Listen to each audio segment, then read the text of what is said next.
acredito que as artes são perigosas. Todas elas. O teatro a dança, a música, a pintura, a escultura, todas elas são. Em todo e qualquer momento eu acho que da contemporaneidade, até da antiguidade mesmo, viu? Pensando nesses tempos históricos, né? Que marcam aí as eras de constituição de culturas, né? Que vamos consolidar enquanto humanos. A arte, eu acho que ela sempre foi, eu acredito, na verdade, que ela sempre foi tomada como perigoso a partir do momento em que ela não reflete as ideias da hegemonia, né? Daqueles que dominam. Então, se essa arte, ela contrapõe, se essa arte ela expõe, se ela questiona, ou se ela não conforma as ideias desse grupo ou desses grupos hegemônicos dominantes, então ela vai ser perigosa, né? E, sem dúvida nenhuma, trazendo aqui para o nosso teatro, em Crateús, nos anos 70, 80 e mesmo nos anos recentes, as artes de modo geral e o teatro também, eles são tomados, né, como instrumentos mesmo que podem, de repente, né, suscitar, não sei, pequenas revoluções, né? E aí também a gente pode pensar que essa arte também pode ser usada para conformar as ideias também dos grupos dominantes, né? E tem aquela expressão ao povo, né, pão e circo, né?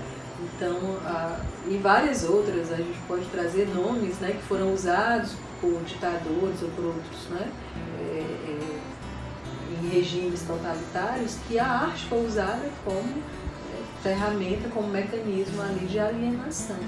E aí, por que a gente... Eu acredito que isso não seja, essa não seja a principal razão aqui, por exemplo, no Brasil, falando aqui também do local, da ausência de incentivos. Eu acredito que as artes, de modo geral, não só o teatro, eu acredito que essa não seja a principal razão, né, porque ela é um instrumento perigoso. Eu acredito que a principal razão da arte não ser tão valorizada economicamente em relação aos incentivos financeiros para que artistas possam produzir e essa produção possa ser escoada e divulgada, né? E as pessoas possam ter a oportunidade de fruir, eu acredito que tem a ver com uma compreensão de que a arte não é necessária.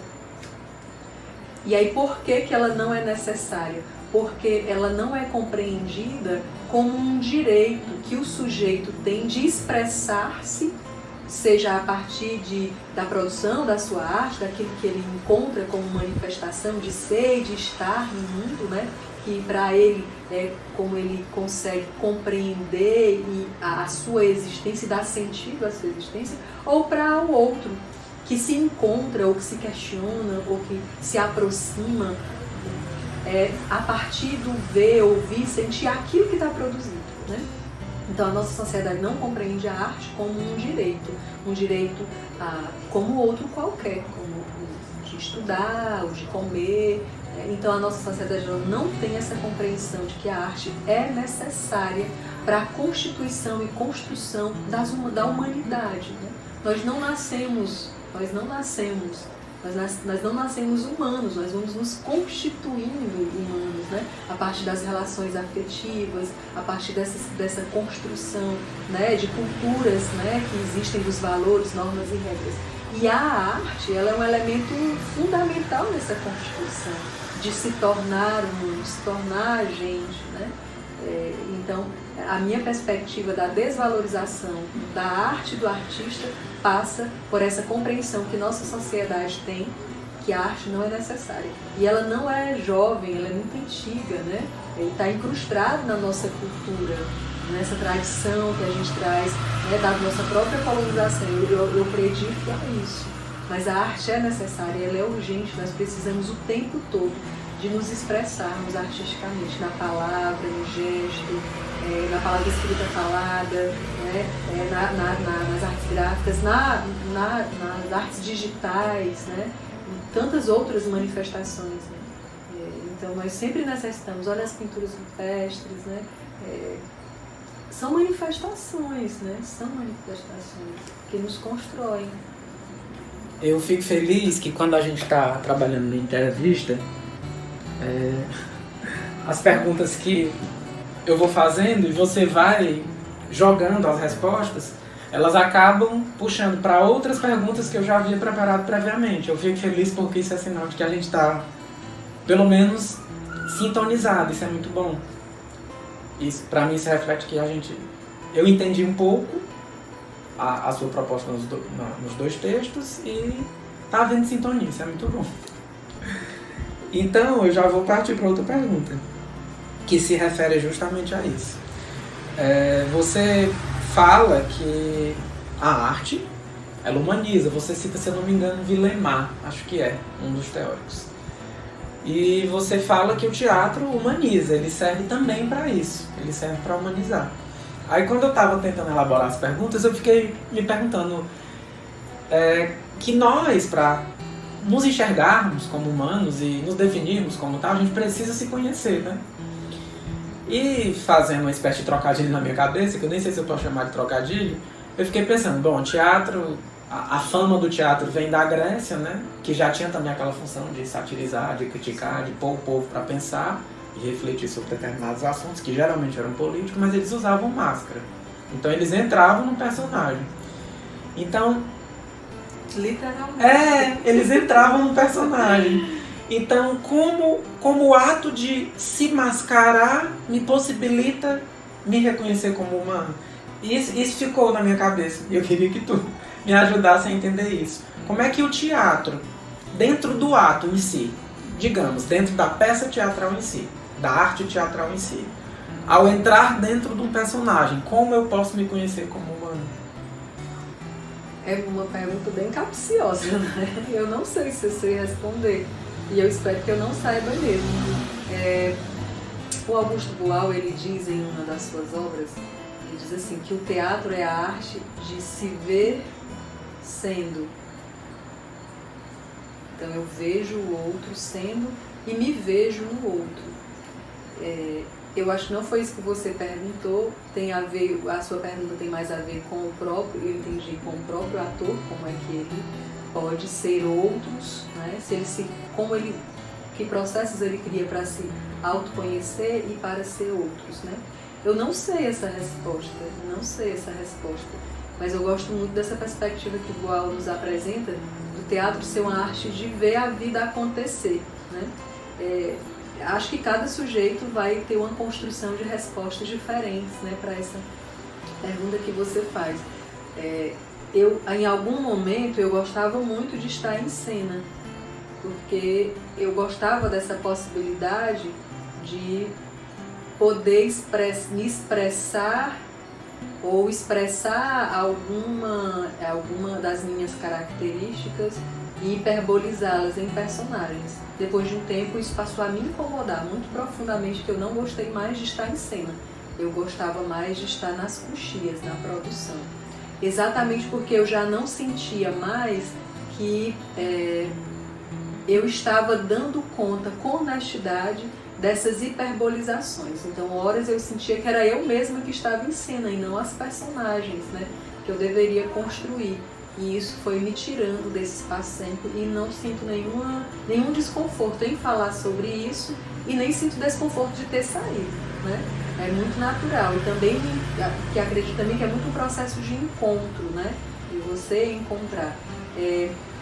Mas as artes, de modo geral, elas exigem de você, eu acredito nisso, né, da minha perspectiva, um abandonar-se a si mesmo, né? Um abandonar-se a si mesmo. Eu não sei se exige um autoconhecimento. A minha perspectiva tem mais a ver com o abandonar-se a si, mesmo quando você conta histórias de si mesmo, ou de si mesmo, né? Mesmo que eu conte as minhas trajetórias, eu ainda preciso me abandonar. Eu não sei se eu estou conseguindo ser clara com esse abandonar, né? Que é como o próprio Gil diz naquela... como o Gil diz naquela canção, né? A paz, né? Se eu quiser falar com Deus, eu tenho que afrouxar os nós, eu tenho que ficar nu. A impressão que eu tenho é essa. Eu não sei se conhecer, esse autoconhecimento que você está, né, pedindo, que eu comentasse, é isso que você queria, mas é isso que eu sinto, é como se você ficasse, como se você se abandonar, sabe, se afastar de si mesmo. Você já respondeu o que eu queria saber e o que eu de fato levantei aqui no questionamento, porque você citou a ideia de que a gente se vê no outro. E ao se ver, a gente sai da gente, né? Porque a gente enxerga o outro. E acredito que nesse enxergar é que a gente consegue voltar para si. Então, essas ações que você citou, tanto da música, sobre afrouxar ou não, ou sobre estar nu, né? Sair de si, como diz a Maria Gabi, sair de si, vem curar teu mal. É saindo que a gente retorna, que a gente se encontra. Talvez seja isso. Talvez. Talvez, né? Que bom que é talvez. Que bom que é talvez, porque aí só o que eu queria marcar era assim, tanto eu acredito que essa é uma função, tanto eu acredito que esse tanto eu acredito que isso que eu acabei de trazer diz respeito ao artista como também ao espectador. É um ato solitário e sempre é solitário, mas também que há um encontro nessa solidão ou nessa solitude, ou em solitário, há um encontro quando eu estou assistindo espetáculo de dança, de música, de teatro, de circo, ou quando eu estou em frente a uma tela, ou quando eu estou ouvindo, ou lendo, né, ou, sei lá, fazendo parte daquela instalação ali também com o meu corpo. Então eu acredito que é um momento solitário de cada um, né, tanto do artista como do espectador, mas que também há um encontro. Carla, eu queria que tu lesse pra gente um fragmento do teu livro. Ele tá embaixo desse escaravelho aí, por favor, pega, tá marcado. Também tomei a liberdade de grifar, já que tá sob a minha prova, você podia fazer o que eu quisesse com ele. Página 136. Queria que tu lesse pra gente essa parte que tá grifada e em seguida falasse algo, mas eu ainda vou querer perguntar algo sobre, por favor. Tu quer que eu olhe pra ti? Não, pode olhar, pode ler. Sem dúvida, as discussões levantadas pelos espetáculos apresentados ajudaram a despertar a consciência adormecida de muitos espectadores. Eu vou adiantar antes da tua explicação. Hoje, Brasil, mundo, tudo, o que é que a gente está precisando despertar no sentido do sono? A nível de consciência, a nível de sociedade, a nível de arte. O que é preciso ainda, ao teu ver, bem particular mesmo, uma pergunta bem para tu, já que tu trata sobre o teatro, sobre despertar, sobre humanizar. O que é que tu sente falta a nível de humanidade? Não precisa ser ausência sua. O que é que você, ao olhar, diz, eita, a gente precisa melhorar nisso, a gente precisa acordar nisso. Me diz bem aí. Eu tenho quanto tempo para responder essa pergunta? Resume. Faz que nem um amigo da gente lá que pegou um minuto. Porque nós despertamos para... Eu vou reformular. Eu tenho a impressão que nós sempre estivemos despertos para tudo. E sempre reivindicamos, sempre lutamos, disputamos poder, direitos, espaços, narrativas, né? Eu acredito que sempre. Então, na minha perspectiva, não tem nada hoje, no presente, que já não tenha sido feito no passado pelos nossos ancestrais, pelas nossas ancestralidades. E o que falta no presente é o que sempre faltou no passado, que é um estágio, né, de respeito e aceitação mútua. A minha perspectiva é essa. Mas o que eu vejo na atualidade é que esses grupos que reivindicam direitos, reivindicam divisão de poder, uma divisão equânime, né, de poder, de direitos, de bens, aí todos os bens que você possa imaginar, econômicos, políticos, culturais, ambientais, todos eles, né? Esses grupos que reivindicam, eu vejo que nos últimos séculos, né, e principalmente neste último século passado e esse que estamos agora, ele conseguiu impulsionar, principalmente aqui no Brasil, de forma muito contundente, né, essa disputa, né, e está em bastante evidência. E quando nós disputamos e estamos em evidência, as forças contrárias, elas se levantam na mesma medida, né? Então nós nos levantamos muito fortemente, esses grupos que a gente chama de minoritários em relação aos direitos, né? Se levantaram muito fortemente e em contrapartida, né? Os grupos reacionários fazem o seu papel também de forma muito... E aí a gente tem um confronto, né, frontal mesmo, e isso se repercute inclusive no campo das artes. A partir de 2014, nós passamos a ter no nosso país, isso se aprofundou nos anos de 2016, 2017 e repercute até a atualidade,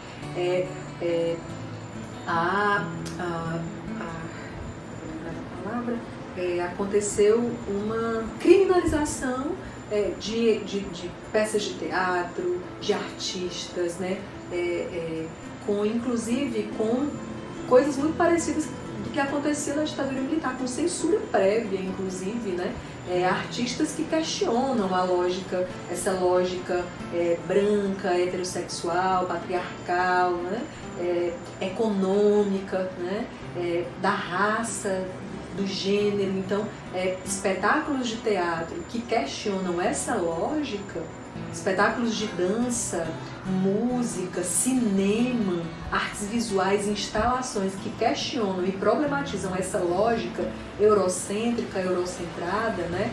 Colonizada, né? Da colonização mesmo, que é do patriarcado, né? Que é do patrimonialismo. Então, todo e qualquer espetáculo, e a gente viu isso na última década, né? Todo e qualquer espetáculo, seja em que linguagem foi frontalmente mesmo ameaçado, artistas ameaçados, né? Então, é como se nós estivéssemos vivendo uma guerra cultural. Esses grupos mais reacionários, eu nem chamo de conservadores, mas de reacionários, compreendendo a arte como perigosa, né? Como construção de consciências, de despertares, de questionarem, de pôr a ordem vigente, né? Assim, em centro, e vamos problematizar e questioná-la, atacou frontalmente e tem atacado frontalmente essas manifestações, como aquilo do campo do que é feio, do que é vulgar, entra também a questão da religiosidade, né? Dos princípios religiosos, desse princípio de uma certa moral que esses sujeitos próprios não conseguem dar conta nas suas vidas, né? Cotidianas, íntimas, né? E mesmo civil, jurídica, não conseguem, né? Que atacam quando eles próprios não têm a moral que eles pregam, né? Que desejam impor a outros sujeitos. E aí, mais uma vez, a gente está falando em hegemonia, em dominação de um pensamento dominante, né? E as artes, eu vejo hoje, né? As artes, elas continuam pulsando, né? E despertando, ou pelo menos, né? Fazendo carinho, que eu acho que a arte ela faz carinho, horas ela dá pancada também, para que a gente, vamos lá, ela tem que ter um signo, ela tem que, né, dar eu sinto que ela traz a gente a uma vigília vigilante. Eu acho que a arte, fazendo um trocadilho do sonho, como você fez, eu acredito que a arte ela nos propicia, tem nos propiciado, alguns sujeitos, né, artistas, têm nos propiciado está numa vigília vigilante, um despertar de um sono que nos foi imposto, né? Quando eu trago essas questões do campo do gênero, da raça, da classe, como problematizadas. Então eu vejo a Academia de Letras como esse espaço pulsante, sabe?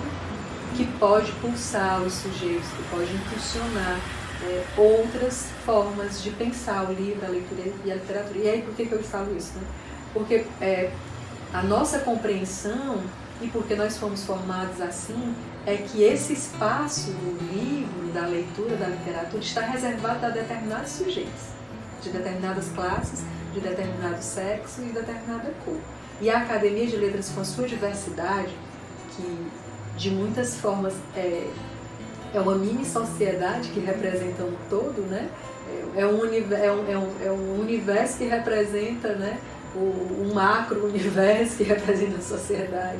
Nós não somos uma redoma, e a academia não está numa redoma de vidro, ela é atravessada pelos valores, né, pela cultura, que cada um daqueles sócios traz das suas experiências e vivências, e nós temos ali nós temos na academia, e Crateús tem uma oportunidade única, né, de apresentar que o livro, a leitura e a literatura é para todos os sujeitos, para todas as pessoas, de todo e qualquer matiz, né, de escrita de si, da escrita erudita, né, do campo da religião, do jornalismo, da escrita acadêmica, da escrita poética, da memória. Então a academia, da ficção, da não ficção, né? Então a academia ela congrega todos esses espaços. E aí eu faço uma pergunta de volta para você, para vocês, né? Como um espaço como esse não é ou não poderá ser um espaço de despertares, de despertar, de agitar, de questionar, de problematizar, quando dentro da sua própria organização ela fissura, ela racha essa lógica hegemônica de pensar o livro, a leitura e a literatura. Então, para mim, a Academia de Letras de Crateús é esse espaço que se propõe a ser esse espaço de pulsar.